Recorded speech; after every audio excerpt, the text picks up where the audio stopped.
Character assassination. You have a right to hurt people's feelings if you choose to. However, you don't have a right to aggressively lie to ruin a person's career. I suppose in certain ways you do have that right, but the victim has a right to retaliate if necessary. Categorically, there are certain unspoken rights to accompany our Declaration of Independence, the U.S. Constitution, and the Bill of Rights, and all subsequent amendments to that Constitution. Categorically, that is speaking about the Constitution. Life, liberty, and the pursuit of happiness. The use of First and Second Amendment rights is my primary focus. Religion, speech, voting and assembly, and the press, though at times can appear to be used in violation of the rights of others, and so can gun ownership. You can call the police, you have that right. You can press criminal charges or advocate for them to be pressed against someone else. Generally speaking, my friends and I reserve that as a last resort. Also, there exist civil courts. Aside from kangaroo court, which law and order attempts to prevent happening, criminal and civil courts appear to be our only options. Law and order. That's because if you retaliate outside of court, the perpetrator can become victimized in the eyes of the law and order, the courts. The systems that we have in place. Choose carefully how to respond when there is an attempted character assassination moving against you. In later editions, I will teach you how to send it right back to them and get away scot-free. We have already gone over 3 rights, R-I-T-E. The cornerstone, bury the hatchet, the uncrossing, and law, stay away. If you've done all 3, then by the time you need a reversal, a road opener, a return to sender, etc., it should be made available. It should be available by that time. Made available to anyone who wants to learn of me or learn of us and how to do these things. You may find this teaching rudimentary. Trust me when I say there are people who desperately need the fundamentals of life. To them I say, don't let your enemy know that you plan to retaliate. Just do it or don't do it. It's that simple. Talking about it only brings about the planning stage in your enemy to sort of plan against you and stop your retaliation attempts dead in their tracks. Either plan carefully and quietly or just shut up and don't do anything about it whenever you think you should retaliate. One man's ways may be as good as another's, but we all like our own best. Jane Austen. I believe that while a disciplined man doesn't need rules, there exist certain fundamentals to discipline.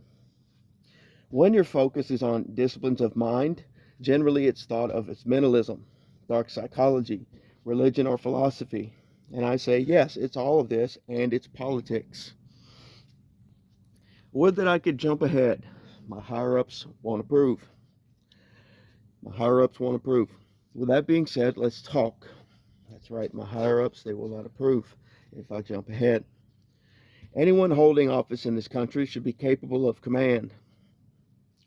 Because of its close relationship, the government, with our military, police, and the militia, command should be a no-brainer. You, the governing agent, should be as capable on the front lines as you are at the planning or command tables. Command respect. It should be a no-brainer. Think in terms of soldier in command. From ballrooms to battle command, you are militia leaders, if nothing else. You have fewer options than you think. You give up the ghost to mob rule, or you take command. Those are, in my opinion, your 2 closest options. Imagine your contemporaries and your opponents have given you command. Imagine your subordinate as boots on the ground, awaiting orders. Our success is yours. We'll fight for you, but will you also die for us? I'll die defending the homeland, and I represent a large population of folks. We'll die for capital gains if it means our children and their children can have an even better way of life than they do now. Potentially. I say Valhalla waits. Do you now understand the situation we're in? I represent king, country, and citizenry all in one. 3 in 1. There's a triunity there. We want a reason to live and let live, just like we'll die for a worthy cause of idealism. I'm more afraid that my Creator would judge me for rashness or cowardice, should I shy away from a battle and back down whenever I feel strongly that I should be courageous, than I am of being courageous. Perhaps I should characterize it. Perhaps I could characterize it. Success is the progressive realization of a worthy ideal, and I want to be successful in all of my endeavors. I'm looking for something to fight for. I'm looking for someone with an ideal worth living or even dying for. Our way of life is worth it. God forbid we lose it.